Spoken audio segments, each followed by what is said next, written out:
Hello, friends. My name is Steve, and we're here today to discuss chapters 10 through 12 of the White Luck Warrior. It's my first time reading the Aspect Emperor series, and I'm here today with, as usual, Daniel and Katerina. Daniel, will you give us an introduction? I'm Daniel, and I've read the series a couple times now. So I am trying to help these guys as much as I can without giving spoilers, while trying to discover some things I didn't notice along the way, too. And I'm Katerina. This is my second time reading the series. And I might have just read the 150 pages that we assigned for today, this afternoon. So I might be experiencing a slight Baker overdose. But I'm doing well apart from that. 150 pages of Baker is like 300 or 400 pages of almost anyone else. Yeah, my head's a little bit like, Yeah. You should have mentioned that. I know you're feeling a little under the weather. It might have something to do with it, the Baker overload. I've also I wasn't really feeling I wasn't in the mood to continue reading like early in the week, so I've left it for the end, and then I realized that we had a lot more pages than normally. So it's just poor time management on my part, as always. That's basically what it comes down to. Well, at least you're consistent. Consistently bad, yes. Consistently procrastinating, but that's okay. I finished it today too, so we're in the same boat. Daniel, when did you finish? Today, of course. I had See, less to read today, though, so. yeah, yeah, I had about 50 pages today, so got the rest done. But I will say these three chapters, I feel like there was more. I shouldn't say more. There's always a lot, but I felt like we had more things happen, move the story along than the previous ones. How did you guys feel about it? Yeah, I would say especially in the store wheel chapter, a lot happened. Same with Esmanet. The common parts I tend to find more boring in general in this book. So I feel like that was mostly just them walk. I don't. Well, actually, there were a couple of revelations, but it's. I guess it's maybe it's just the way that it's told. It always feels like when there's some major revelation with the common, it's like it almost like gets glossed over. I don't know if it's supposed to be like the like simulate the effects of the Kiri, but it's like I read some like big like reveal, and then like 10 pages later, I realize that that was actually super important. Um, so I don't know. Maybe it's just the way it's written, but yeah, I feel like maybe the Kamian chapter dragged a little bit. I agree. What did you think, Jen? Those chapters seem the longest when I'm reading them. Why are they so long? I, I think it is the drugs, since every point of view is from the experience of someone who's like in the midst of a huge drug binge, also traveling who knows how many miles a day, but they finally reached a destination, so right where we left off. So maybe something good will happen, something interesting enough to not just be a unemotional drug trip. Yeah. The sorry, I'm sorry. Go ahead. No, I was just gonna say I'm not sure that anything good ever happens to anyone in these books, but interesting is probably more likely. Well, I think something good happened to Mathanet. Seemed like he had a victory. Yeah, I there's battles and there's wars, right? Yeah, I mean, but it was a he This is a one battle. for the time being he's doing okay.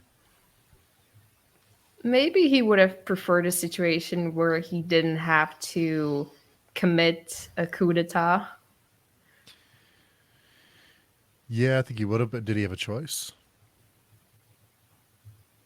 Well, with Esmanet's paranoia, probably not. Like she did kind of put him in a position that where he didn't have any choice left, I guess. I guess you're right. Little Kelmomus. It's the spider that's doing all these things and then just watching it happen and laughing about it. And piercing people's eyes with skewers. Yeah. He's a monster. So I guess we can start with Sorreel's chapter. There's a lot in this one. And I'm sorry. Go ahead, Daniel. The scions are dead now. And And he's the leader of the Scions. yeah, the defunct scions in memory, I guess. And now he's been raised up even higher on a pedestal.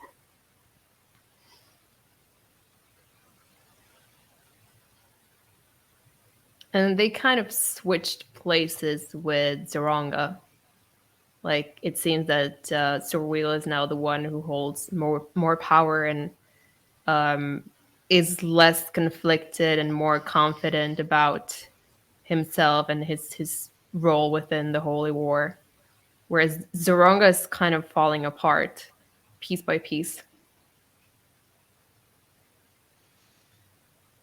Yeah, there's a big switch there, wasn't there? It seemed like there was a big change in their fortunes or were their status pretty quick. Yeah, and he kind of explains it that he basically feels ashamed that he ran away from Sorwheel when Sorwheel called for him to help him save Ascalise, and that because of his religion, he's now shamed in the eyes of his ancestor, and that might make it difficult for him to get into heaven when he dies one day.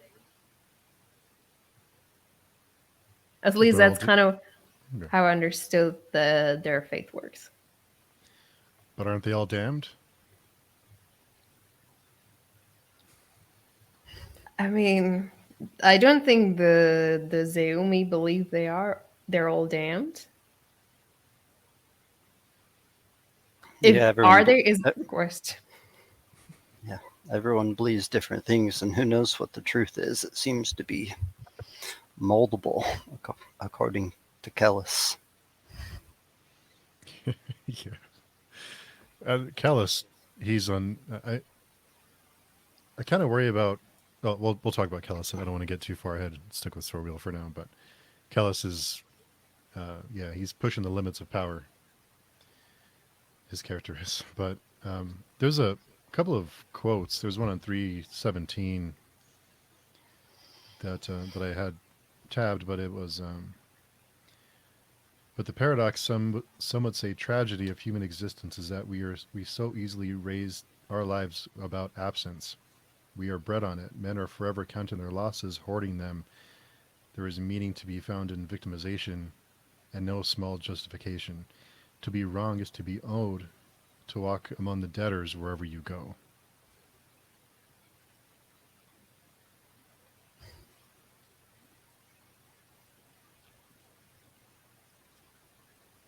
Muted. I think you're mute. Or Oh no. Okay. I think there's also another part of the quote where he talks about how like loss can never be complete because if loss is complete, like you don't actually remember that you lost something. Which is kind of the loss that the non-men experience, whereas humans like you remember that you lost someone close to you. You remember that you were wronged. And it's the fact that you lack something, but you remember that you lack it. That's kind of what human existence centers about. I found that interesting also, and the way like it kind of separates men and non-men from one another. The non-men are super interesting in this book. I mean, they are from the prologue even, but they're. I love the exploration of when you live so long, what happens to you. I mean, what how do you see the world? How do you see everything? Do you remember everything? What do you remember? What do you keep close to you, or what do you, or just go crazy? The elves and all the other books seem fine. Yeah, but those are fairy tales. And now they got flying chariots. What did you think of the flying chariots? I was.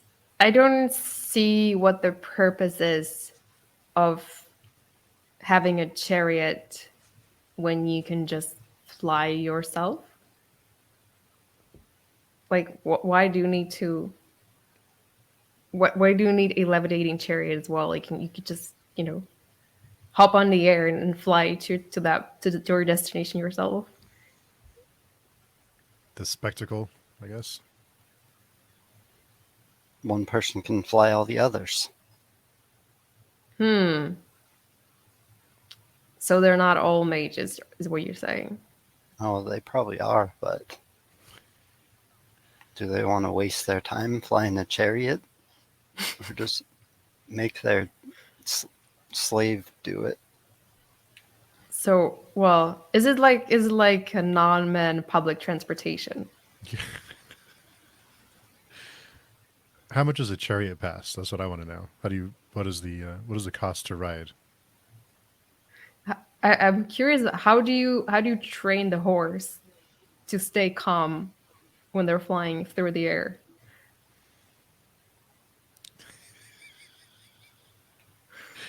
These are burning questions, people. Yeah. This is true. How old are these horses? Yeah. Or do they breed some special breed of horses that's like long lived as they are? Probably not. They probably just go through them. Who knows? I guess we're going to get to know a little bit more, judging by where Sorwell gets to go. Yeah, and I'm pretty excited about that. Like as you said, Steve, the non-men for me are like one of the most fascinating things about this book. So I'm really looking forward to learning more about them. Like we've learned a little bit about the history, but I'm really curious to see like what how they live these days. Like how many are left in Ishtarabith, and like what does it look like there?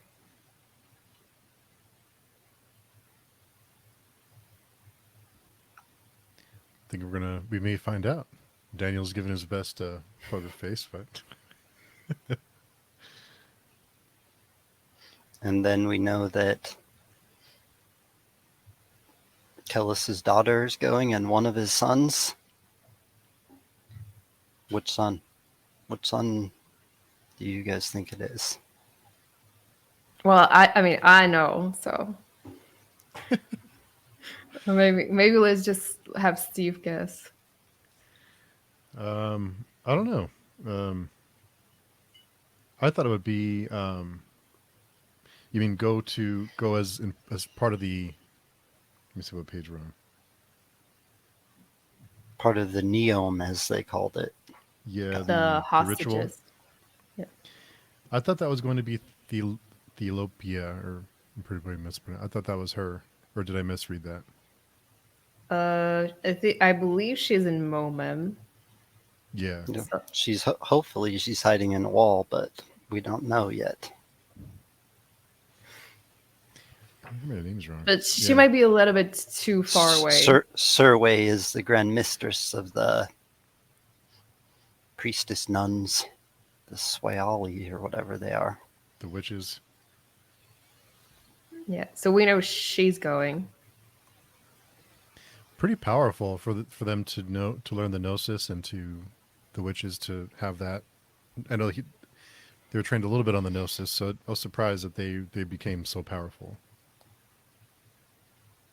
Well, I mean, we've only seen Sorwa to do sorceries.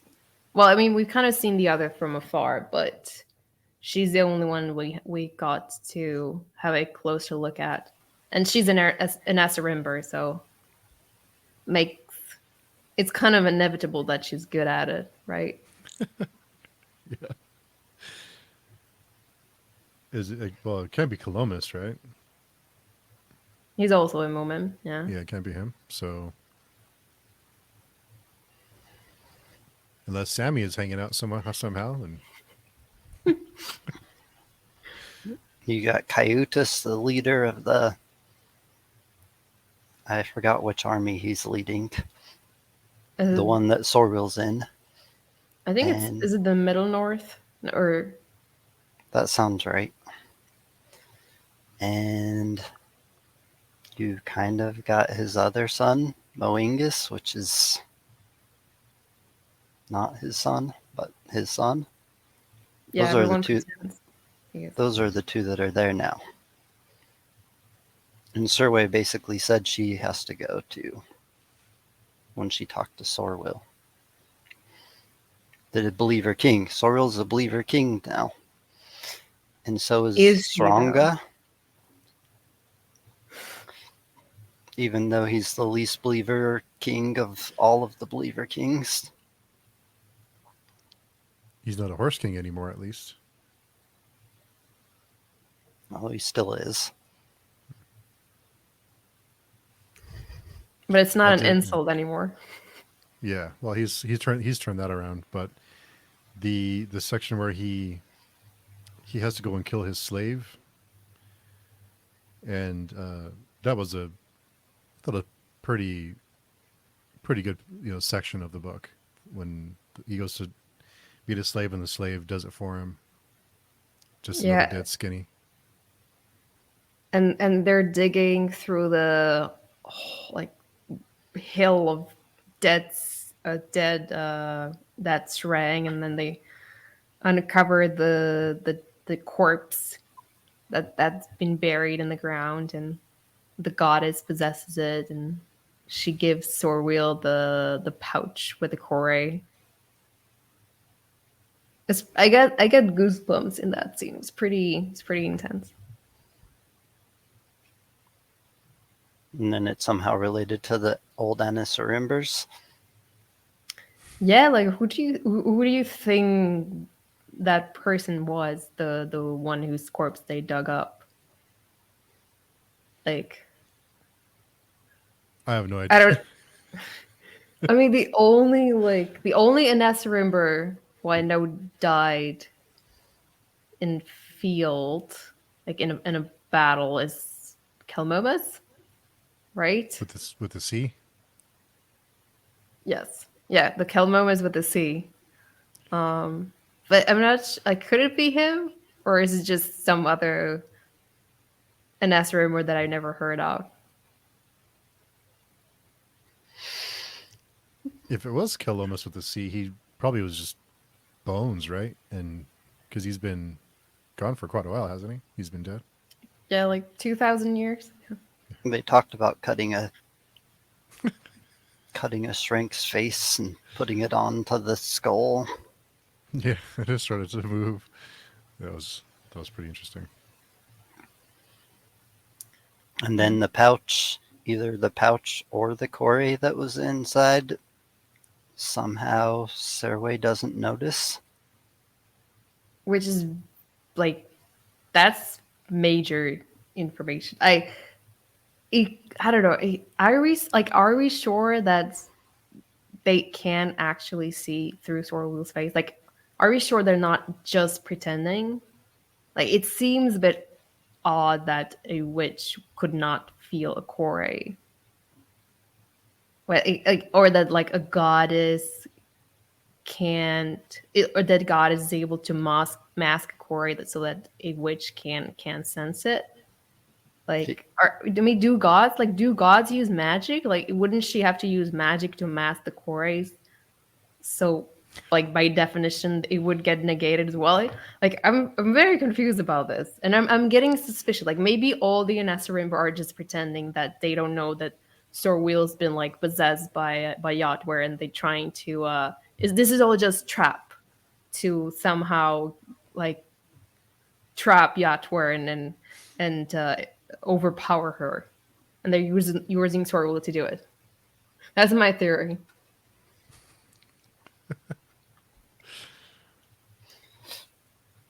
Akamian doesn't know that Mimara has the judging eye until like they talk about it, kind of.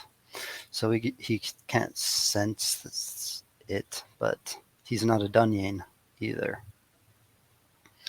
And then Sorrel's even worried about telling Zranga stuff, like saying that he'll see it in his eyes because he's not masked, so he can't tell him all of his secrets. But I don't know. Well, I think like yeah, like Sorwheel thinks they can't see through him, but what if he's wrong? What if they're just pretending?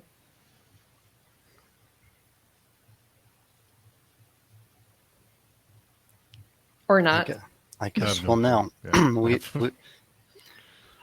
we got told again that Kellis has been to the outside, right?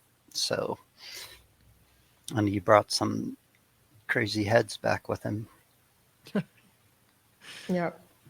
And And that the non-men seem impressed. he appeared to believe it after they touched each other. They shook hands. Yeah, that from the page. It's on 364. They strike a deal, right? Um, well, before the non-man comes and they discuss the deal, I'm feeling pretty bad for Proyas because Kellis is just like, I mean, I don't know. I feel bad for Proyas because he just seems like he's just like I chose to live this life of bondage to you. Like I chose to live like this. And Kellis is just like, yeah, you're just like a tool that I use. And it's, I don't know. I kind of hard, a little hard to read after getting to know Proyas from the first series and kind of what he's become is a little kind of sad, but that's what I guess what Kellis does. Kellis tells him that he's just the lesser Proyas and he has the greater Proyas in shackles. Yeah, Callus has some pretty funny lines in this chapter. Let me see if I can find it. He says something to he says something pro. Oh yeah, he tells him, "I pulled aside my harem beads, and you find my wife's ugly." I thought that was funny. And then like later on, before the non-men arrive, he tells Perez, "Well, there is a reason why men prefer their prophets dead."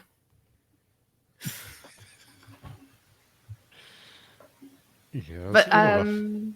I mean, I do agree with you, Steve. I also feel bad for Proas. Well, I mean, on one hand, he's a fanatic, so I don't feel that bad for him. But like, yeah, he's basically sacrificed his life, most of his life, for Kellis and his teaching, and now Kellis is just like, oh yeah, like that was all bullshit. Why you're surprised? So it must be hard for Proyas to come to terms with that. I don't know. I mean, if it was hard for him, I think he's over it now. He's just kind of accepted it. He seems to be just like, I know my place, basically. Like, just I chose to serve you. I'm just here to serve you. And I don't know. It's kind of sad. I guess after 20 years, you have just an adjustment period, I guess. But I feel like more it's just the beginning of his person like identity crisis that's about to like get even worse as we go on. Like that's my guess. It doesn't feel like this is something that you can easily recover from, I would think. I don't know if Kellis has told him that The religious view was a lie, just that Kellis himself was a lie. The tool was a lie, if that makes sense. Kellis hasn't said that he's evil yet. He's still doing what the pious would do, if that makes sense, but he's just a living prophet and they're gross. He admitted it. No one wants their prophets alive. Yeah, I guess the thing I'm still wondering about is why is Kellis doing this? Like, why does he?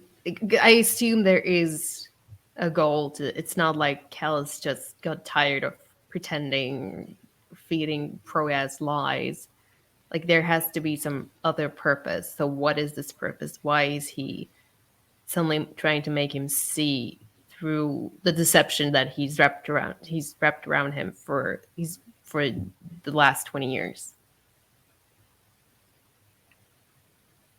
It seemed to me like he kind of said he was using him to fight another war. There's multiple wars being fought.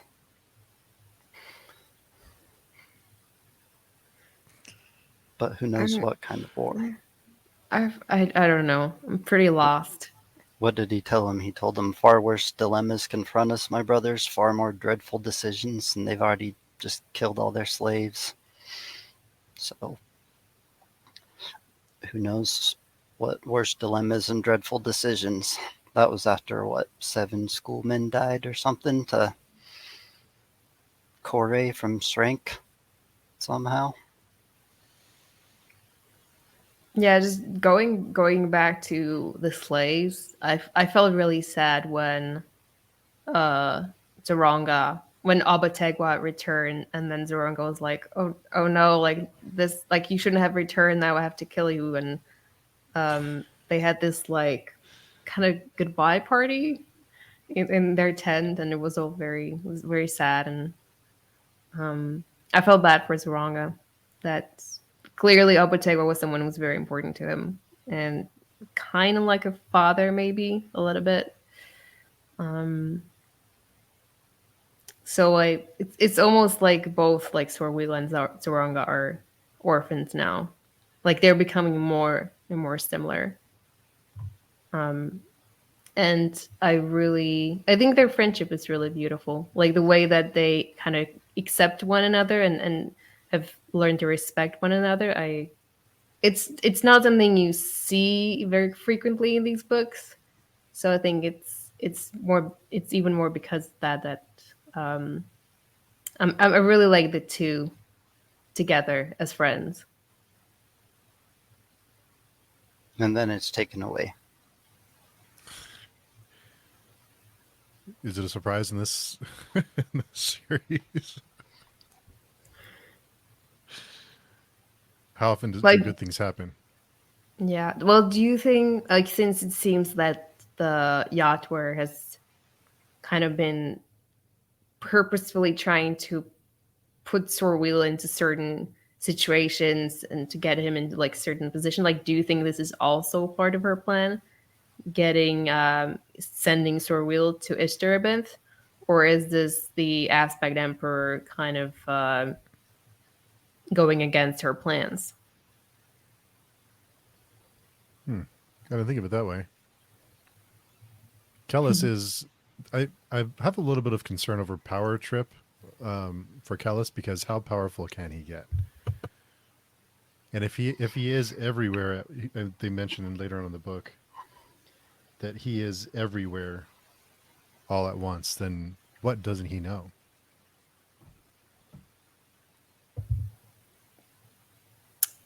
Well, we certainly learned that he knew about Akami and his little quest. Yeah. I guess we'll get back to it later, but yeah, he definitely seems to know more than um, he gives the appearance um, that he knows. Yeah. So he lets things happen that may be bad, but I guess the end result is what he's concerned with, right? Is the he lets certain things happen, even though knowing that it's a short term step back, like the coup, like Mathanet, he didn't stop that. I think he's very much the ends justify the means kind of guy. I would agree with that. Daniel was trying really hard not to not to say anything. Yeah. I thought it was really interesting when he said he came back from the outside and he saw that all the gods are just like broken fragments, and the non-men said they worship the void between the gods, the broken spaces between. And that's why they damned. Was interesting information. Like, do you have to believe in the gods to avoid damnation? Like, is that what I'm getting from this? Is that right? Or is that what they want you to think? I don't know. Yeah, we don't know yet.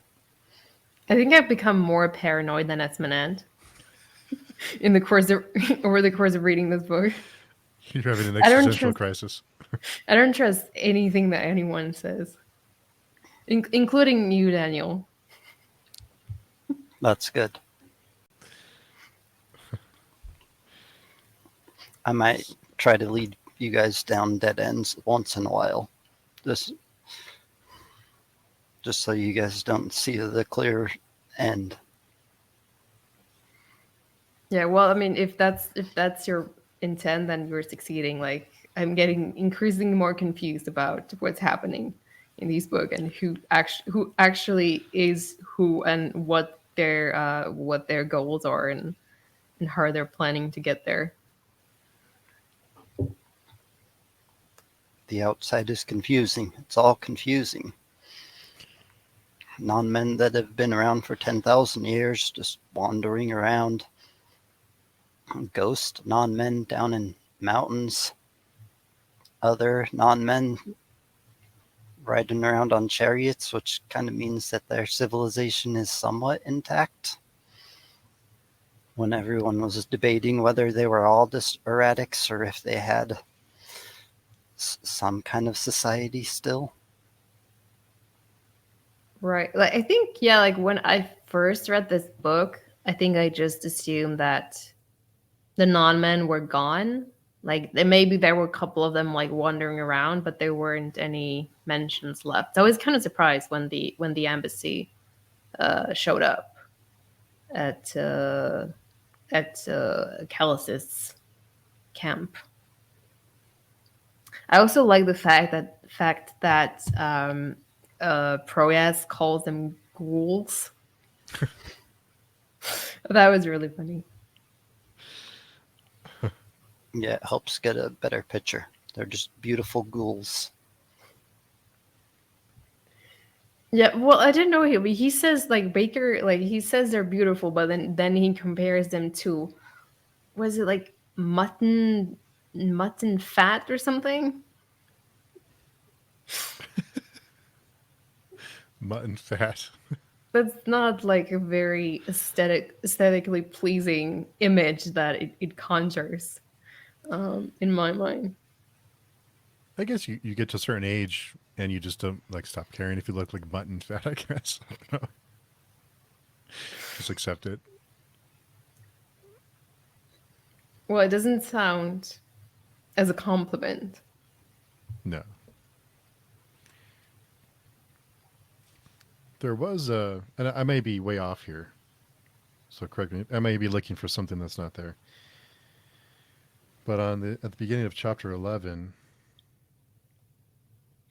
there was a section that that the White Look Warrior section, and the last line is, well, the two last lines were, the blood was as sticky as he remembered, like the oranges he would eat 53 days from now. And a page later, on 371, it's mentioned that ever intended Emilius purchased an orange at the first opportunity, cut in half and held about the mouth and nose. Oranges and lemons provided in relatively effective remedy against urban reek. Hmm. I may, Coincidence? I don't know. Maybe it's just coincidence, or maybe I don't know. It just struck me as kind of odd that there was a mention of oranges twice in 2 or 3 pages. Yeah, it's not peaches, so it's weird. Speaking of peaches, um, and now I'm going back to Store Wheel. Really? Oh, yeah. Okay. Little brother is the worst euphemism for male genitalia that I've read in this series so far. Like, I can get over the members and the phalli and everything, but the little brothers, it was just a little bit too much. Yeah, he's just. It just felt like he's just kind of. I don't know if he's just having a laugh or. I don't know. It almost seemed like locker room kind of talk, or I don't know. Like It's how many like descriptions or creative descriptions of penises can you come up with? I guess Well, if you mention it so many times, you have to get creative and use different terms. Maybe he had a list and he's running out. I don't know. yeah, he did all but his dissertation in philosophy. He's got a lot of words to describe things, I'm sure. We still got 2 books left. Maybe one will beat that. Oh, I'm terrified. Little brother, yeah.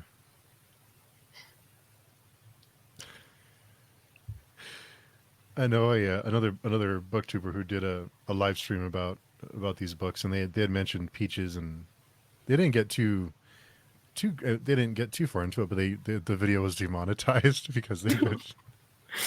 Oh, But they discussed a lot more than we usually do. We have clever terms we use for certain things. So oh well, then you can bleep me out before you publish this. no, I don't care. It's just for fun. So they can demonetize it if they want. Okay, it's worth the laugh. Sorry, There's that was a distraction. Go. No, I'm glad you mentioned that because I read it and I wasn't sure if it was like a supposed to be funny or if he's just running out of because I think there's been phallus mentioned I don't know 50 times. Is that fair in the series? So At least I would say, yeah. yeah, yeah, I think yeah maybe even more than that. I think there was some time ago. I think someone like ran the books through a program and counted the foul. But I don't remember what in the entire series. But I don't remember what the count was. Maybe someone in the comments can enlighten us. there's a whole race of lovers in this. No, I think phallus, seed, peach. What else? it's the member that gets me every time as well. Remember? Yeah. I was very confused. Like English, not my first language. I was a little bit confused when I first read that in a sentence. Like, what members are we talking about? Oh, that's It took me a hilarious. while. I always think it's funny that English isn't your first language and you're much more well spoken than I am in English. So Oh, come on. kudos to you. I'm not kidding. No, I mean, appreciate you saying that, but we both know it's not true. No, We I don't we learned disagree. all our words in 4th grade when we were young, and she didn't learn them until she was older. So all our big words are newer to her, more fresh in her memory. Well, I bet you didn't learn the word phallus in fourth grade. No, probably 6th. Is that when you read Prince of Nothing? No. That's when South Park came out and all the kids grew up. Yeah. Yeah, for sure. Well, I watched True Blood when I was pretty young, so I did learn a lot from that. Oh yeah, yeah. There's a lot to learn in True Blood for sure. Not all good stuff. Def- yeah, it's very educational.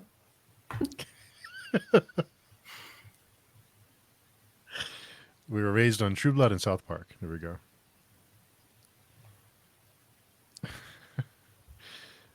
The there is a let's see section about on page 400. How did I rise to power? He asks, seeing her thoughts as always, a rueful smile, as if remembering escapades best forgotten. Men make what they already believe the measure of what is true or false. What they call reason is simple apology. The masses will always believe false because the fancy of their forefathers is always their rule. I rose to power by giving them truths, little truths, for which they possessed no rule, one after another.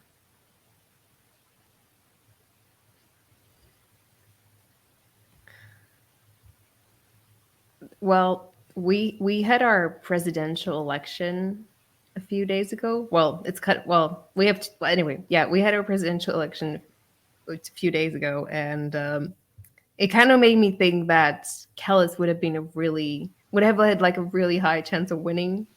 Um, it's not unlike some of the candidates that we had on the ballot. We don't have anyone nearly as smart in America. We have Joe Biden who walks the wrong direction and mumbles half the time, or Trump who's just the most cocky, dumb person ever.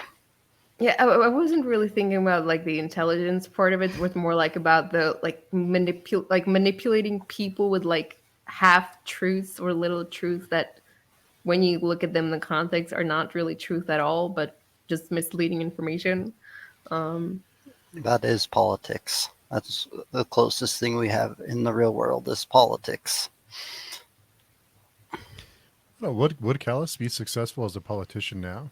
I mean, would he have that same kind of influence with so many different? I think it would depend on which country he's in, which how he would appeal to the people in the country or their culture.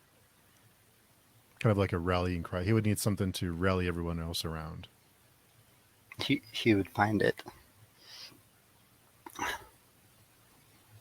I think he's very good at telling people what they want to hear or what they think they want to hear, and using that to make them do things that they might not have done otherwise.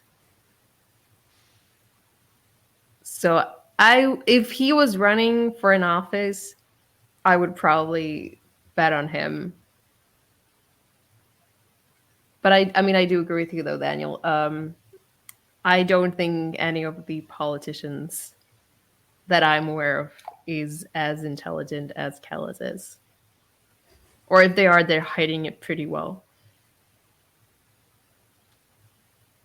Which, I mean, they might be if they want to be relatable.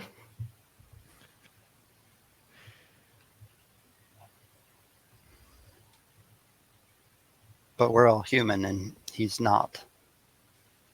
So It's true. I did really feel for Esminet after the events of the coup, and she tasted defeat for the first time in a long time. and right as she's hiring Narendari to kill the Shrai takes like her entire livelihood from her. But he's already dead. That's what he said. Don't even worry. It's already done. Just to be clear, that's the white lug warrior that she's talking to, right? Like, he killed the actual Narendari in the beginning of the chapter. Oh, I don't know. I didn't catch that. What do you think, Steve? Oh, you, I don't know. I have no idea. I didn't. I totally missed that. I'm pretty sure that that's what happened. Um, I mean, he arrives in someone's house on the fourth floor and kills him, and the person he kills has long hair, I believe. And then Esmenet comes to see the assassin who lives on the fourth floor, and she is surprised that he does not have long hair, as all Nerendari assassins usually have. and during his little section, the guy is like, I cut the, what does he say? I opened the bones and I know you were coming. And then even though he knows he still gets killed, he knows he was going to die, actually. Yeah, and Yeah. then the White Lug warrior, when he talks to Esmenet, he's like, don't worry about it. It's already happened, and like we kind of know, like he sees the future as the present, sort of. So it makes sense that, like, yeah, like in his mind, he has already done it. Like it's already happened for him, as much as it will happen sometime in the future. And then Arendari seen that it was going to happen to him because he cut open the animal or whatever. The dove. I gutted a dove in the old way. And then he keeps asking him why the 100 hate his god. And then he tells him that Ajokli is the fool. And he says he only seems as much. And then he dies. So maybe he was the fool. Where he also says that the Ajokli, he sees what the others cannot see, which sounds awfully similar to what Kellis says, that he also sees something that the 100 cannot see. So I wonder if there may be some connection between the two. And Ajokli is also the god that Kelmomus visits in the prologue of the Judging Eye. Hmm. He kills a beetle in front of him. He's the Right. four-horned brother. Yeah.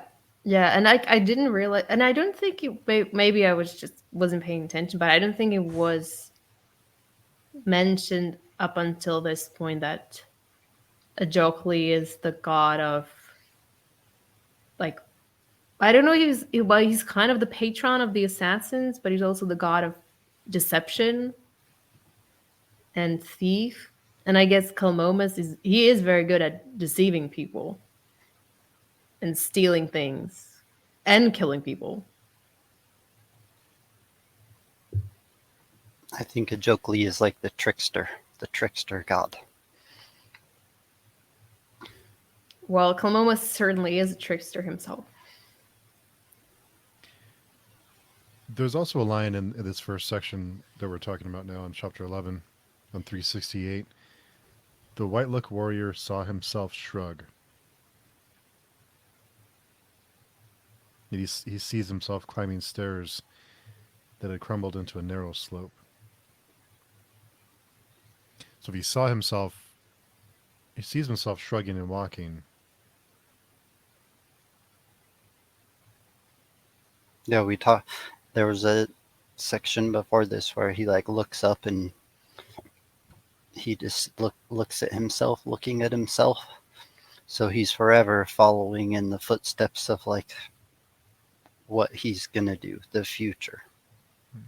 That's why he Yeah. already knows what's gonna happen before it happens. And there was even a moment where he like looked out at the city, at all the paths he would never walk, because he's just got one destination.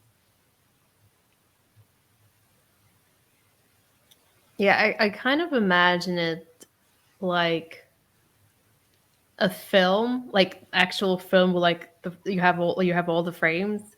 It's like he can see all the frames, like from the beginning to through the middle towards the end. Like he can see everything that will happen at once, or everything that has happened, is happening, and will happen. So I guess for him, it's all happening. Like all instances are happening simultaneously. That's kind of how I understand it. It's very Lovecraftian, isn't it? I've never read Lovecraft. Oh. I'm Very ashamed like to admit everything's it. happening. Yeah, everything is happening all at once. The past, present, and future is happening all at the same time. But kind of what it At, le- reminded me of. at least for this White Luck Warrior, it is, and maybe for some of the other horrors that we've seen so far are kind of Lovecraftian. Yeah, the winged creatures with pendulous phalluses. See, I imagine that also is quite Lovecraftian.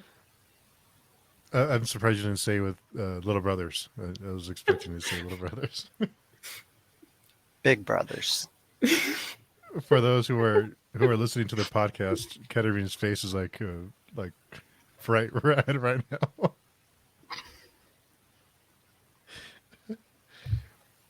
Oh, that's too funny. I probably shouldn't laugh. No, it's funny.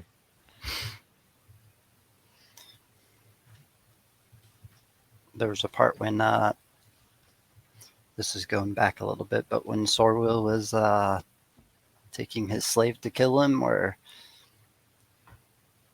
he like thinks about telling him to run and realizes that would be like the cowardly thing to do because he was just going to be dead anyways.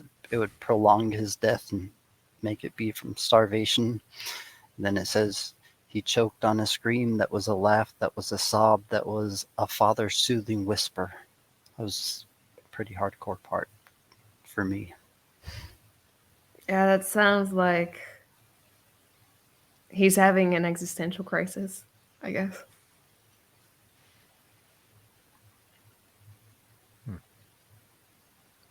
But then Kind of like, Prosperian suicided himself, so he didn't have to do anything. yeah, I guess it's, I guess it kind of goes back to the question of, like, is Sorwheel becoming more courageous, or is it just Yatwer like arranging arranging things for him, coming like preparing situations that he can come from looking courageous to others. He admits that what he did was really cowardly when they were running away from the shrink. He was being a coward, but it worked out in his favor. Or he thought he was being a coward, but to Saranga, he looked like a hero. And Escalise lived because he's a fat man in times of famine. They just never die. Yeah, that was a great line too. I feel like there are several heavier or slightly older wizard, no, sorry, not wizard, sorceress, running around in different parts of the world. You like who are like kind of grumpy, little bitter, but also like learned, and not like very knowledgeable. And like of course I'm thinking about Akamian, but also Escalise, and also what's his name? What? Oh gosh, Malawebi. Is Malawebi? that his? Yeah, Yeah, Malawebi. Malawebi. I get a sense that Baker likes his elderly, slightly overweight sorcerers. If anyone in this world is going to be able to be overweight, it would be a sorcerer, though, right? They're all part of schools. They just sit around with each other and eat and read books all day. Everyone else is tightening their belt, just trying to find a rat to eat. Preferably one that hasn't been eating humans for before that. Preferably. But then you're running a danger of becoming a pony killer. Just saying. Lots of ponies have died in the series too. Well, I guess not many, but memorable ones. Memorable. They have names, so it's a little different. Yeah, there's not even a room in this world for cats and dogs. They would have all been murdered long ago. Yeah, I wonder what happens to Sorwheel's pony. Like, I guess it got eaten by the Shrang, right? I don't think there's much chance of him getting out of there alive. Unless Escalese got on him and started riding him. The one horse that lived under him. Because he's stubborn. Wasn't that his name? Yeah, stubborn. Yeah.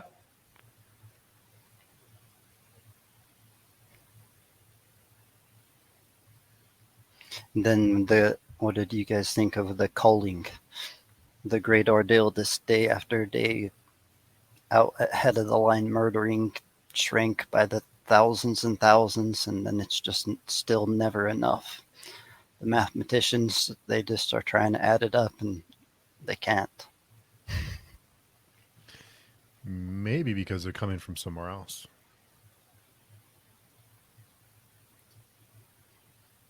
And then the theory is that maybe some Earth rank are mixed in with this rank, and that's who's throwing or using the core, or the Earth rank and the mandate might have taught this rank. Can you remind me what the Earth Shrang are? I kind of forgot. It's like a race that's used by the Inkarai, a smarter race. They can like get into war bands. So it's They like can ride horses and talk. is it like the Uruk-hai in Lord of the Rings? Like the bigger orcs? I think I think they're like the more advanced Shrink. Like they have some. They're not as savage or Domesticated. We'll call yeah. them domesticated animals. They can be trained and have some kind of intelligence. Yes. Here, sit, stay, attack.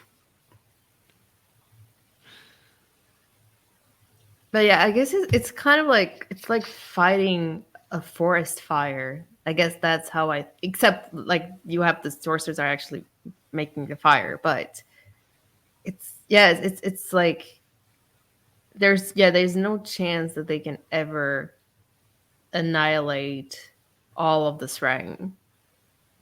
It's they just have to do enough to, I guess, keep pushing them in front of them, but there's just too many.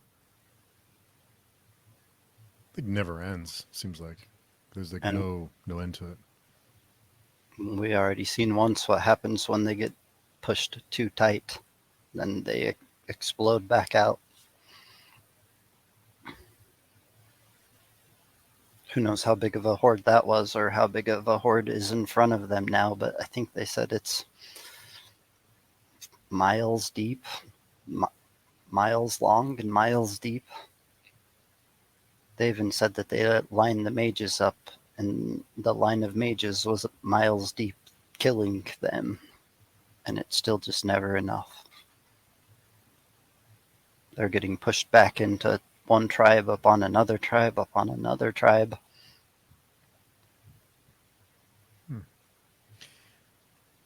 Maybe someone or something is creating them, or I don't know. It seems like it's like no end to the Shrink.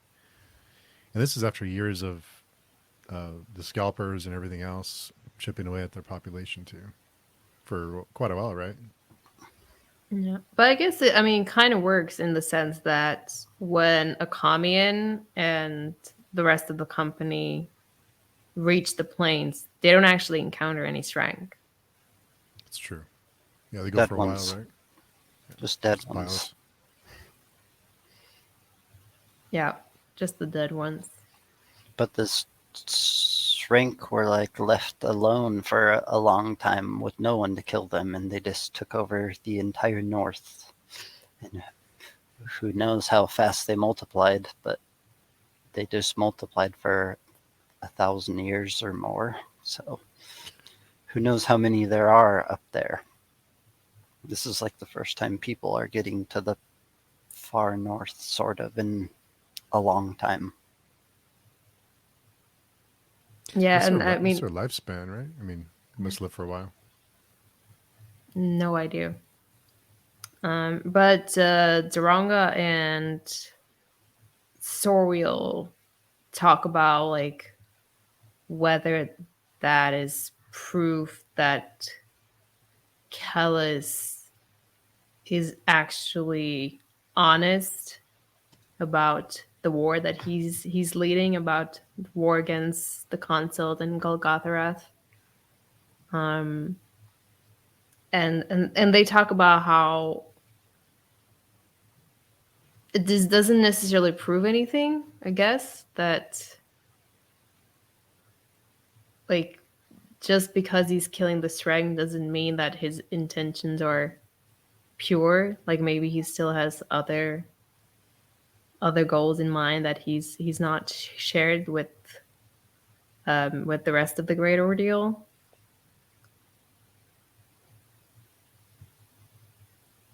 If I was Kellis and I walked on conditioned ground and I found out there was a god on the outside that conditioned all my ground way before I got there, I'd be mad and I'd want to condition his ground.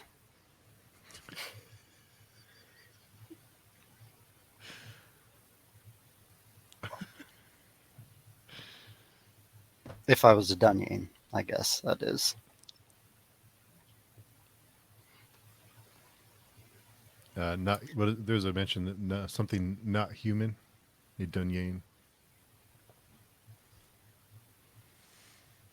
And the non-men. We got lots of non-human races around.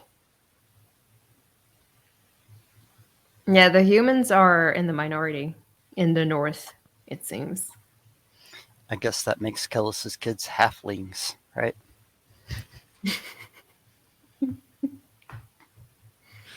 I mean, Nathan has a halfling too, right? Because he's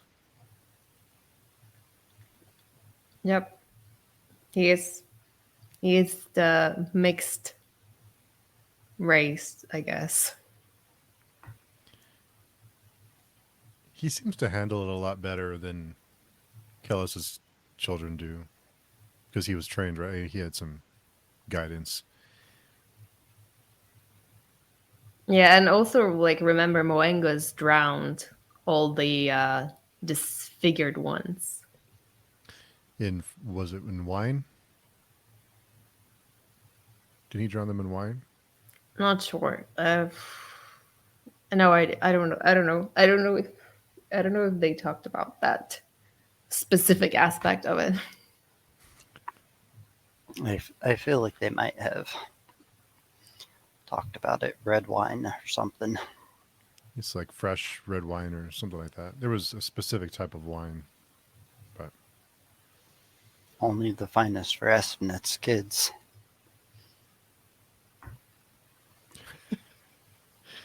there was a line in the beginning of chapter 12. Know what your slaves believe, and you will always be their master.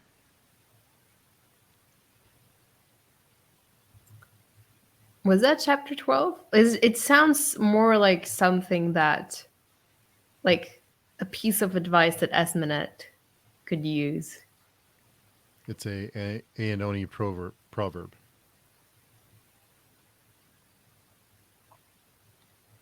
There's lots of good proverbs in here.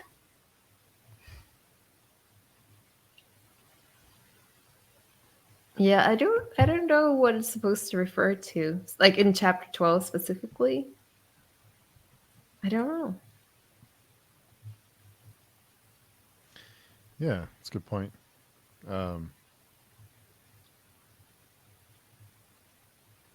Maybe something about Casoter. I mean, we know that he is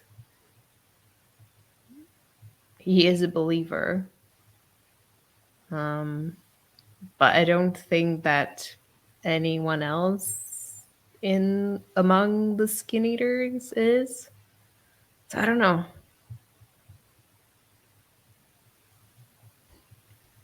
Hmm. Or maybe it has to do with the Kiri and like a Kamian and Mimera like gradually realizing that maybe it's not the best idea to spend their days drugged on the ashes of a dead non-man. We find out they don't have a choice, though, right? No, Camian's tied up and drugged anyways. Could it be that Kellis uses that philosophy to control the non-man? They're not, yeah. I don't even just like I was kind of confused about the way that they explain it. So I understand that Casoder received some orders from Kellis to form the Skin Eaters, but I didn't quite understand what exactly the purpose of that was. Or like I understand they were supposed to keep an eye on a commune, but then once a commune left, why did they agree to take him to Sogleash?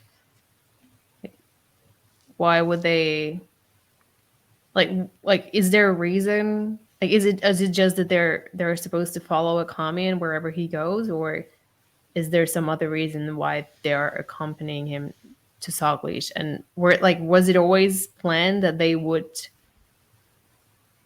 like run across Mimera, or was that just accident that she decided to uh, follow a commune as well?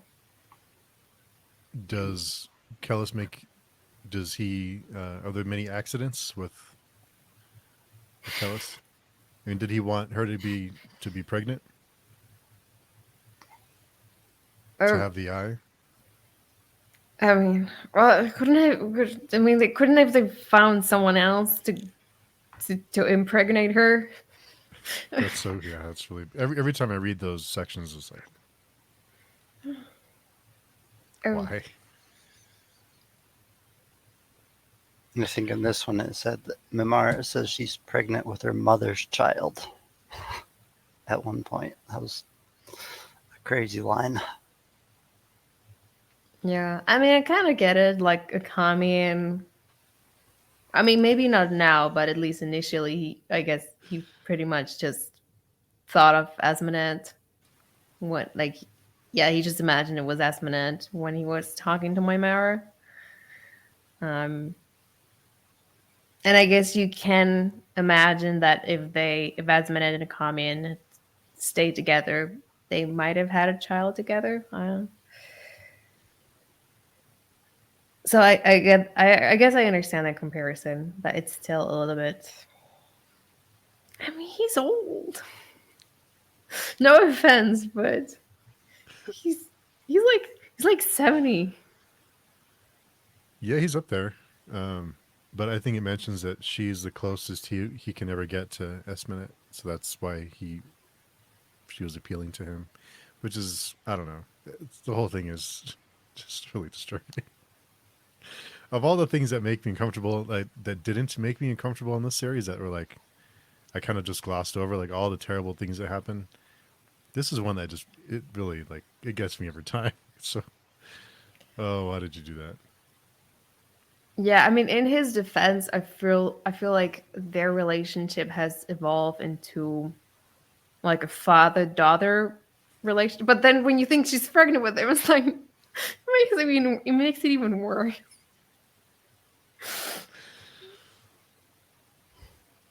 I do think it's a little arrogant of a Kamian to think that he would be able to do this without Kellis knowing somehow. Or has he just been isolated for so long that he just forgot or doesn't know how powerful or didn't know how powerful Kellis is? Because he knows now. Because Kellis just, his voice appears and tells him, next time you come before me, you will kneel. I mean, can't escape. Yeah, I mean that's what he tells him at the end of the thousandfold thought, right? When he just right before he leaves the citadel. Um, but I mean, a comment. He talks about it himself. Talks about the fact that he became. I don't know if arrogant's the right word, but maybe too like consumed with his like he became too certain of himself and his assumptions that like he stopped questioning himself and everything. Like he used to be the kind of person who like always doubted and who always questioned um his own assumptions and other people's assumptions, and I don't know if that's the effect of the Curie or if that is the effect of just him being alone for the past 20 years, that kind of made him lazy, I guess, like intellectually lazy. But yeah, he certainly miscalculated when it comes to Callus, and he's He paying knows for all. it now. Yeah. Yeah. So you guys think that Kellis knows all? Let's see. Well, that is what, who said it? Oh, the captain, right? Because of him, the aspect emperor knows all. So at least the non-men think so.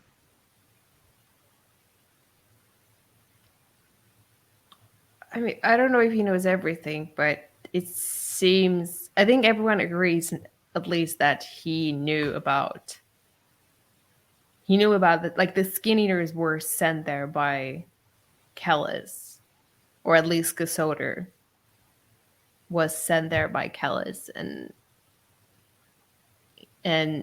Kellis knew about where Kamian was and what he was up to.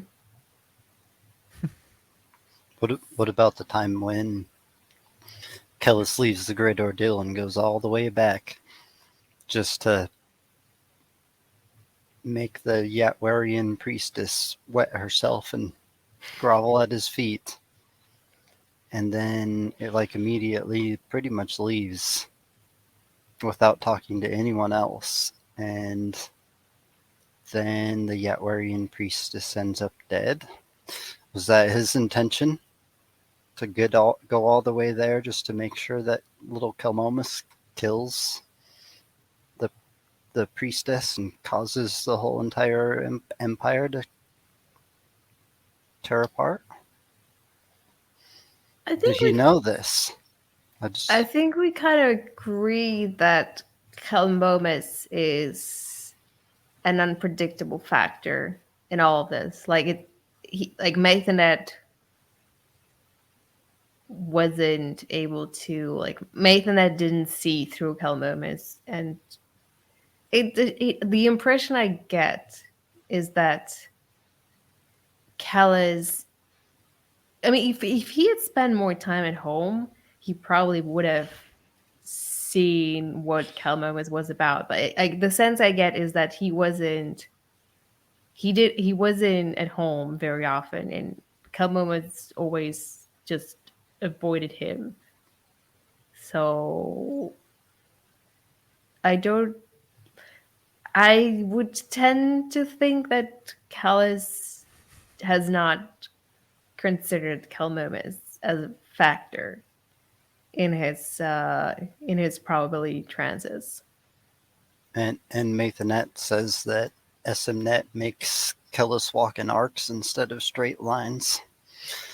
So he's not walking the shortest path because he's, for some reason, cares about Esmnet, or that's what Mathanet thinks. He said that a couple chapters ago. So maybe there are some blind spots that Kellis has. Maybe he doesn't see everything. Maybe he does. Ugh, I'm getting a headache.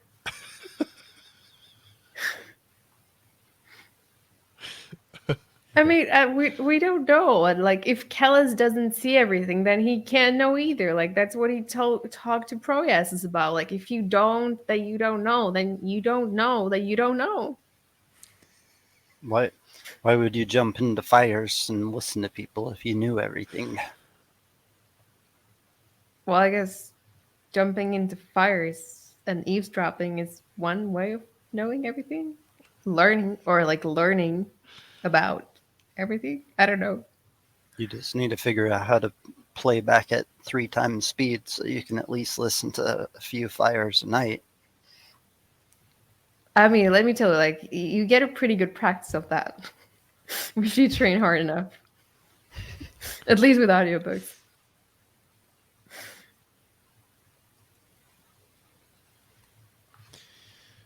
And we do find out that the captain is the, I'm not going to try and pronounce his name, the last non-men king. Oh, Nilgikas. Yes, I have Oh, another question about that. So, Nilgikas is the king of Ishtarabinth, right? The non-men who come to Kellis are ambassadors from Ishtarabinth on behalf of Nilgikas. So if Nilgikas is the cleric and he's like here with a commune, who the hell is ruling Ishtarabinth right now? Hopefully we get to find out. I It, hope so. it Because it's seems like signs are pointing us in that direction. like, But unless there are two Nilgikas seas, which I doubt, something's off. Someone's not telling the truth. or maybe there's someone holding his house in order until he shows back up. Yeah, it doesn't seem very likely he's going to go back. He also doesn't seem to be in a state where he could rule a mansion. No offense to cleric.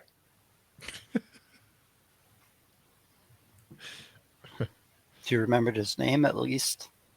Doesn't seem like there's anything attached to his name, though. What do you mean Like attached? the thought of being the king of the non-men, like, isn't attached to the name to him.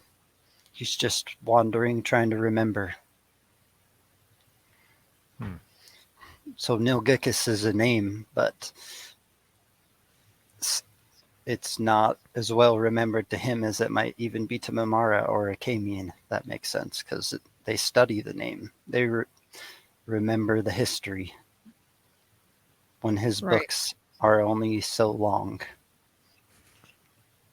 Like It's also like his new book, The Captain. Who knows how long he's been his book or will be his book? it's also, I think that's the third name that we know he has used. So like we know him as the cleric, but he also mentioned at one point he says his name is what, in Cariol? Is that the name? And now we learn he's Nilgika. So I mean, I'm getting confused. So no one, no wonder he's getting confused. Well, I'm sure he has many other names. Yeah, every race probably has a different name for him. I guess if you're 10,000 years old, you get a lot of names eventually. You can ask Yahweh. Yeah, I imagine he has had a lot of nicknames over the years. the so kind of get a little bit of his well, there's a section where he asks, "Because you love me," and he cries, "No, no, because I need to remember. I must remember, and so you must betray." So is he doing this to try and remember something? It's on page 426. There's lots of like parts where the captain is whispering to him, and now like the whispers are they're hearing him a little bit, and it's like it's telling him you remember them. You used to care about them. And then we also learned that everything that the non-men loves, they destroy. So the captain seems to be wanting something to happen between them. Not good.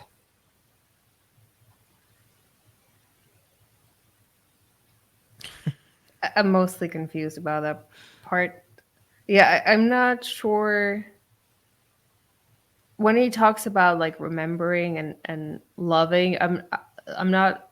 I wasn't sure if he meant that he needs to or he wants to hurt Mara because he wants to remember her or because he wants to remember someone else from his past. Maybe it's both. Um, but at least at least what I get from the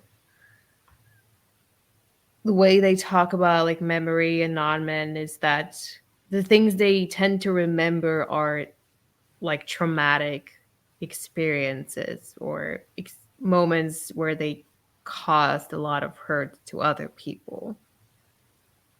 So I guess for him to remember Mymera, the best way to do it is to do something awful to her. We've seen Mimera, well, she's been mentioned before, right, as being remembered by other people. So The name.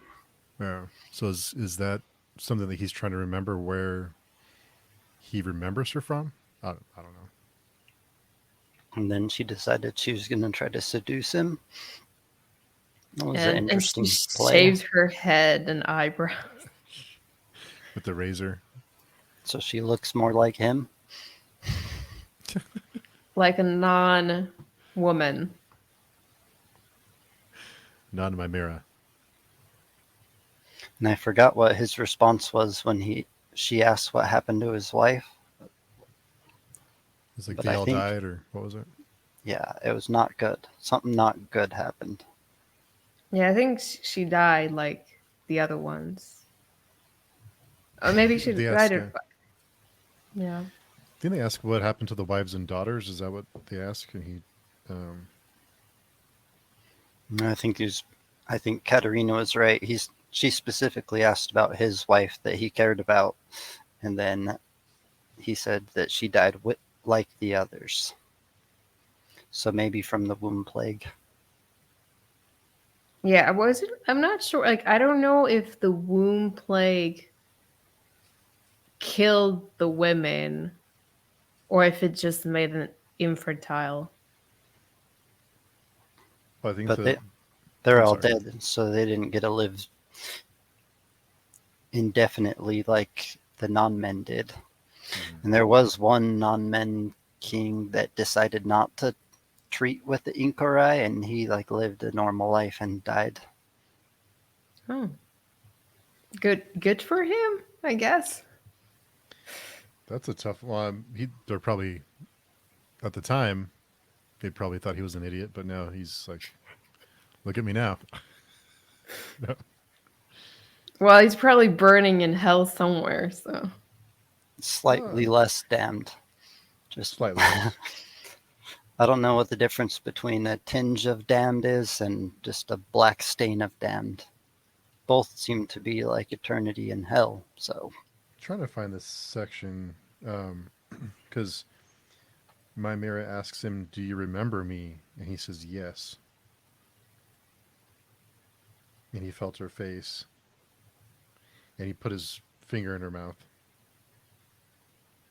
Then when she seduces him, she puts his finger in his mouth. Um, She tells the captain she's pregnant, and that seems to finally break the captain. well, she withdraws her finger, wonders at the gleam of the inhuman saliva. Do you remember your wife? I remember all that I have lost. Does he though? I don't know.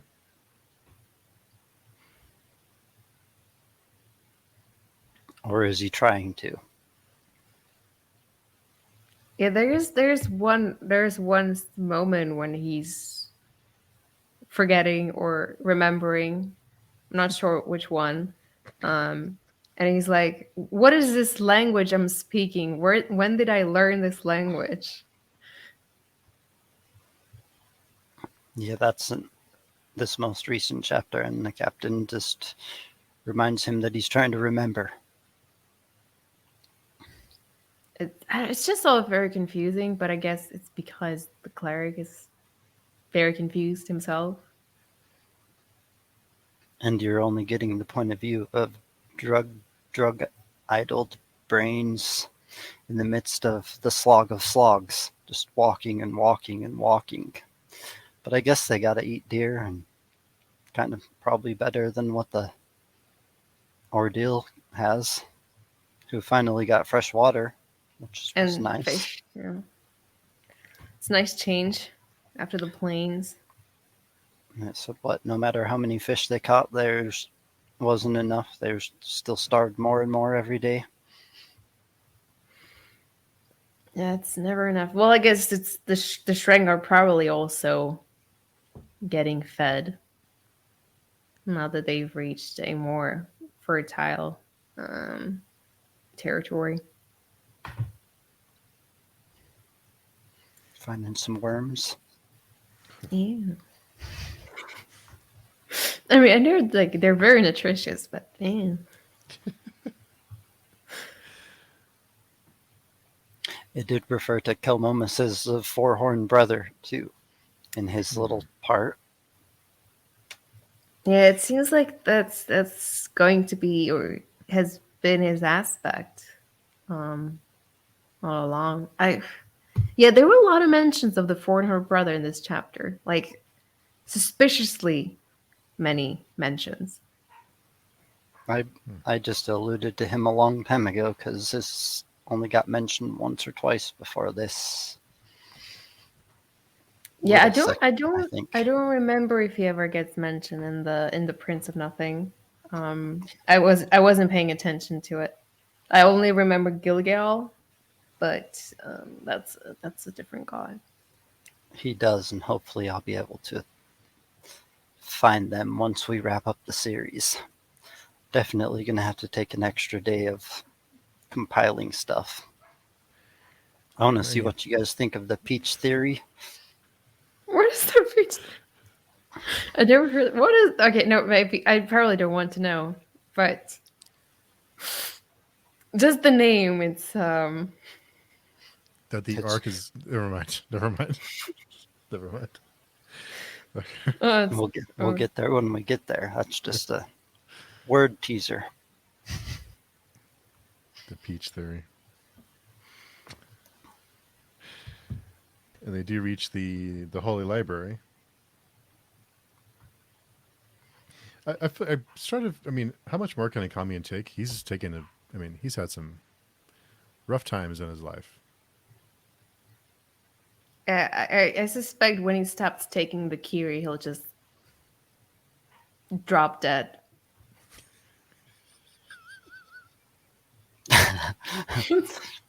I mean, look at the what's his name, Cole. Like he's like completely like emaciated and well, like, out of his mind, and because he's the only one who's not been taking Kiri the whole time. So, what do you think is going to happen to the others when the Kiri runs out?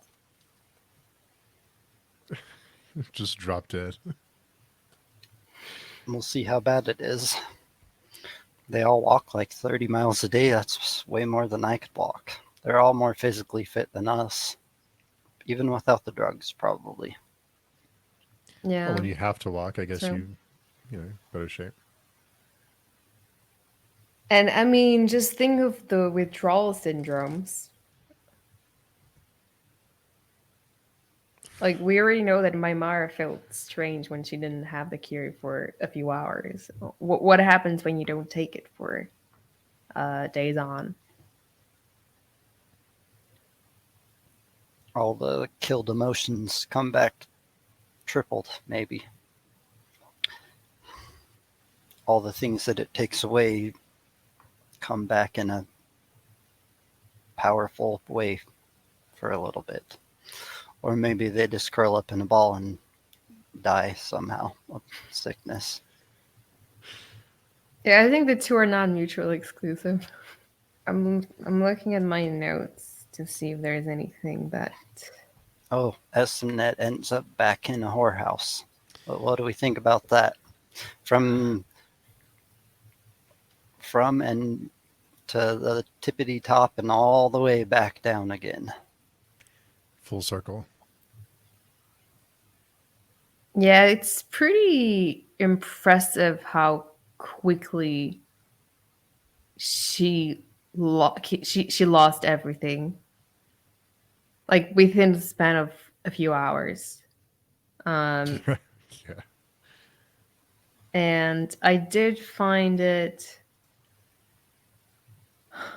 I don't know, like I do feel for Esminette, and she does talk about, like she's talked about it several times, the fact that she's in this like very unique position where she's not really a commoner anymore, but she can also never be considered a peer by the caste nobles. Like she doesn't fit anywhere. Um, and I guess the thing that made me the saddest is when like she talks to the woman. Neri is her name, right? I Mm-hmm. think. And like she sees, like she understands, like she can absolutely empathize with the like position that she has put Neri in, um but instead of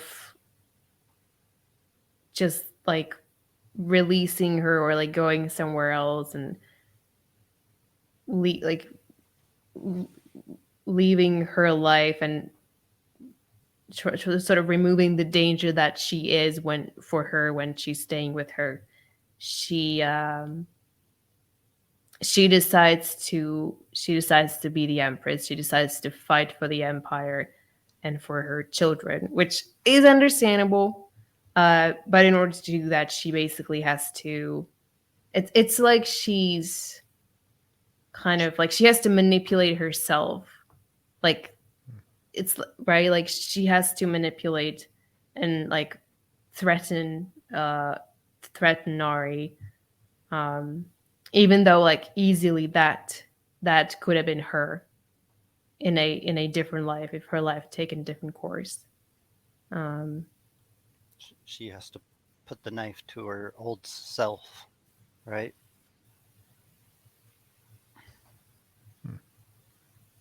but like you get it. Like she's the empress. She and her her diabolical children are trapped in the palace, and like of course that's what she's going to do. I mean, she could just flee, but she won't. Um, like you get like you understand why she does it, but it's sad. But then like it's kind of unfair. Like why it's like why does she get judged so much? I feel like we're always like in a position where we feel like we have to judge her when we don't feel as strongly about some of the other characters. Hmm. I don't know. Maybe that, or maybe it's just me being too judgmental. I think I don't I don't know. I see her as being this whole the events leading up to the coup. I think she was being manipulated by her Dunyan children. So I don't know that we can really blame her too much for the choices she makes because she was trying to make the right decisions and listening to her kids. And they have other ideas. Yeah, but like maybe you should try not to get manipulated by your 7-year-old kid. He's a Dunyan. I don't know. I have to defend Theliopa. She's innocent in all this. She stutters. She just likes making dresses. She doesn't like making eye contact with people or talking to people, which is like how the Dunyan use their gift. So she just like by nature doesn't like to use her gift because it requires her to like look at someone and talk to them. So she's innocent. She's just likes making clothes and has a little stutter in her talk and hasn't done anything evil yet. Yet. Yeah, Team Thally. It's the quiet ones you have to look out for. Like Helmomus. Yes, I can. The voice inside his head, who's the quietest one, never makes a real peep.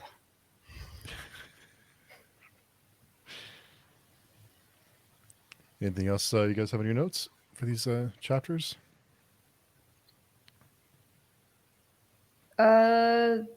Well, we sort of learned that the Zaomi Sandikar, is that the title of the Zaomi ruler? I'll just assume it is.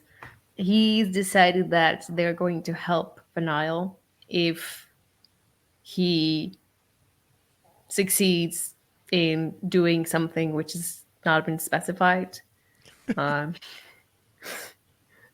uh, so we might see perhaps some Zaomi soldiers in the Three Seas soon, or sooner or later.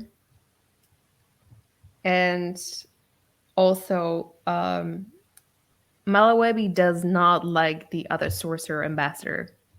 That he mentions it like 4 times, and it's always like super negative.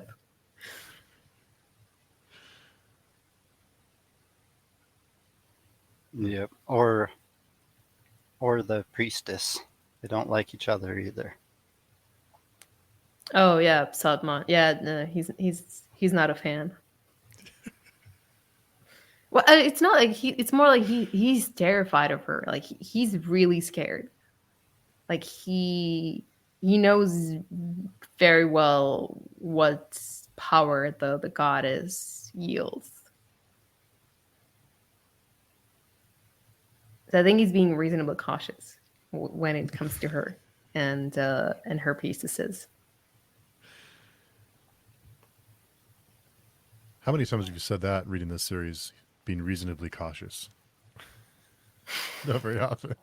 Yeah, Nair was recklessly cautious. That's what I'd call him. As soon as he found himself believing, he would just get in a rage and be like, oh, it sounds good. I know it's wrong now. There was I don't know if I tabbed it. There was a section, there was a line that Akami was thinking back on Nair, and he called into question his fate, or he mentioned something like if he is gone. It kind of felt like it maybe opened the door for a return. But it has said in some of the what has come before sections that he died. But now it kind of it was subtle, but I wondered if maybe I'm just reading too much into it, but it seemed like a maybe. I would say don't trust anybody. Don't trust anything that anybody says. Yeah, you always have to doubt. It's very true. Doubt the ones who tell you he's dead. Doubt the ones who tell you he isn't. There's one thing that I wanted to talk about, which is the dream that Akamin has about now Coyote and his wife. No, the poisoning. Yeah, the one in Oh, which she poisons him, and like he's asleep, or like now Coyote is asleep, but Akamian can still see her like drop some poison into his ear or mouth or wherever.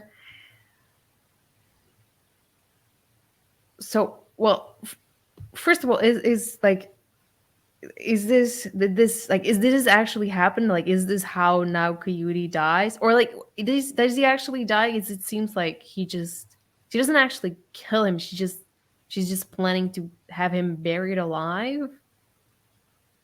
But like, is that how he? Is that what actually happened to him? And is this before or after when now Coyote visited um or snuck into the ark with Siswatha? Because that was another dream I think Akamian had, maybe in the Thousandfold Thought, hmm. when the two, yeah, they secretly they managed to get into the ark. And is his wife, is that the same woman they were looking for inside the ark, or is this someone else? And why is she like, why does she want to poison him? Like, what did he do to her that she's so desperate to get rid of him, and in this awful way? I have many questions, as you can see. When she's the one that cheated on him with his sorceress best friend. Wait, what? I Yeah, she was. thought It was a. She was conspiring, right? Is that kind of the way I read it? No, they had already did something. I thought that was Kalmomus's wife. Hmm. I feel like it even mentions it in the chapter.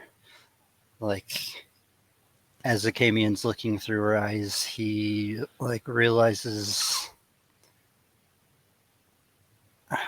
I forgot, it was like talking about the color of her skin or something and how he remembered it from the other dream. How many people did she sleep with? I Maybe, I don't know. Like, I got, yeah, I wasn't. But at first, I thought it was the same.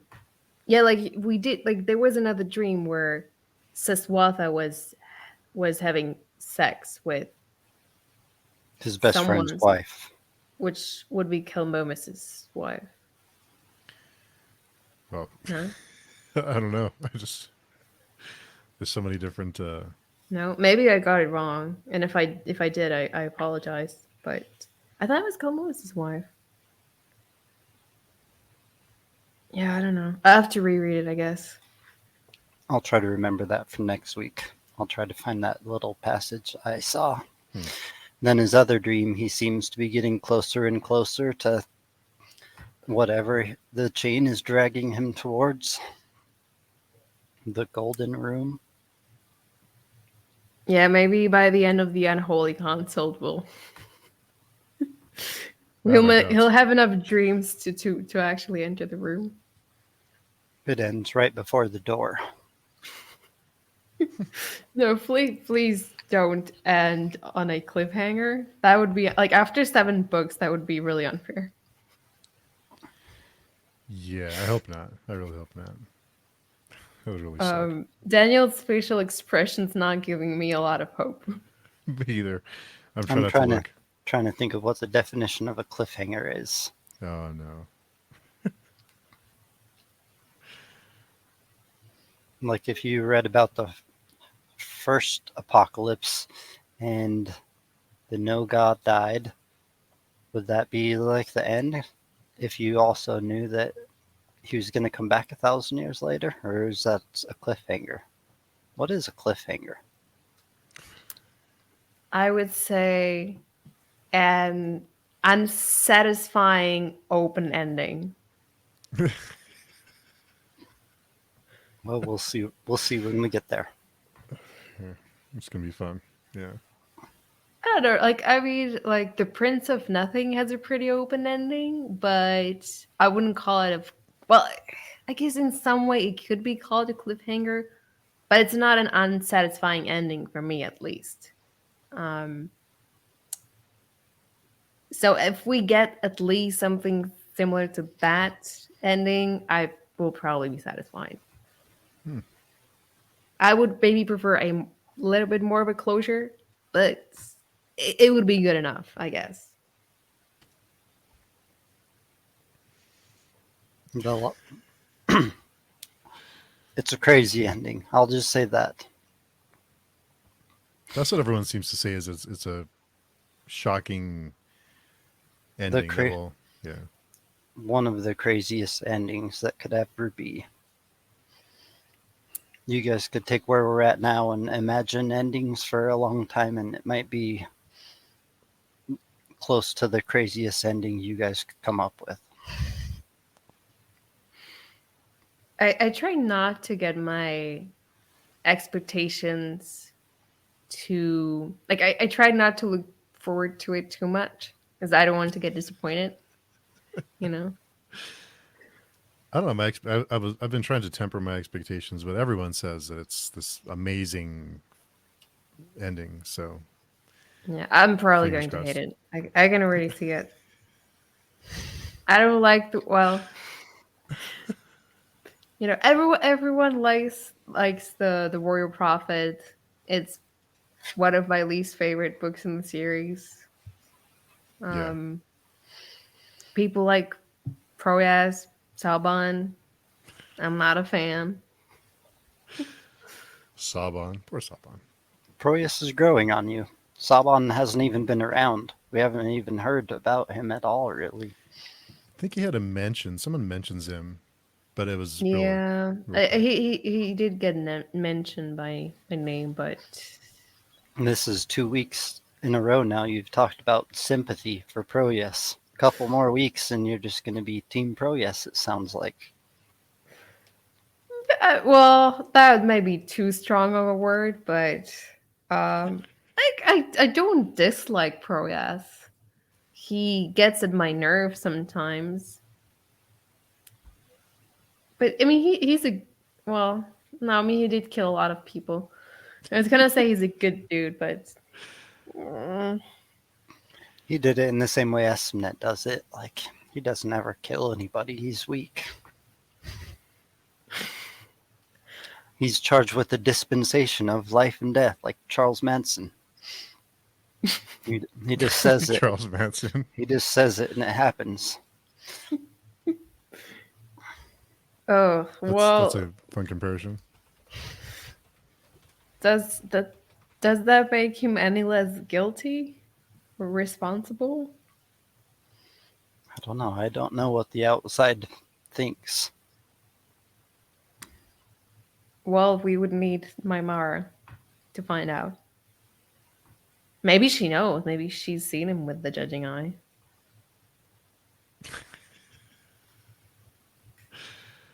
So many questions. It's gonna be fun. I'm looking forward to it. If we did guess, Daniel, what the end would be, would you tell us if we were right? If we decided to do that, yeah, I definitely would. No, I don't. I don't want to know. I want to be Yeah. surprised, and I don't want to spoil it for anyone else either. I think Yeah. Baker has a way of going in the opposite direction of the guesses, anyways. Hmm. Would you have guessed that Acamian was going to renounce his school and renounce his wife and renounce his prophet and just go live in a hut for 20 years, a tower? No. I don't remember what I thought Would you initially. guys have guessed that Moingus was really going to get killed by Nair in the end? I don't know. I don't think I so. mean, maybe I was guessing that he would get his revenge since that was the one thing he kept talking about over and over again. Um, I don't. I know. I remember. I certainly didn't expect him to be as. I didn't expect Moangus to be as weak as he was. Like in like because of the suke. I You think know, I expect. Kellis crippled Moingus too, right? So Moingus was like an old crippled man on the floor. So what kind of like payback is that? Killing an old feeble guy that you loved in the end? It was. I mean, it just made me super sad. Really. And you. But he Oh, Miss Mirror. Baker has a way of giving you enough information, but not letting you guess the correct path. Yeah. I mean, I feel like. Well, I think I might have spoiled myself on Hmm. some things, but like broad, like maybe with some characters, I might have an idea of where they're going, but I certainly like when it comes to the details, I managed to keep myself. I've managed to avoid spoilers so far, so I hope nothing's going to change about that. Um, and yeah, I'm really excited about getting to the Great Ordeal and the Unholy Consult, because I'm expecting a lot less walking once we get to Golgotha. Like less walking, less. Well, I mean, I do enjoy the talking. The talking's fine, but the walking's that's what irritates me a little bit. Yeah, I've had it with the walk-in too. So we have 3 more chapters to finish up, and we'll be done, and then we'll take our hiatus for a few weeks, and then we'll get into the Unholy Consult. Is that the third one? Oh, the Great No, Ordeal. no. Got it. But the what if like which is the one? Like I'm trying to find a paperback of the Great Ordeal. It seems impossible. If anyone knows where I could get one, this edition, I know there's some editions on the internet, but I specifically like all my other books are this edition. So Mm. if you know, let me know, because I would very much like to complete the set that I have here. We'll I'll see see yeah, which we can find. versions I have.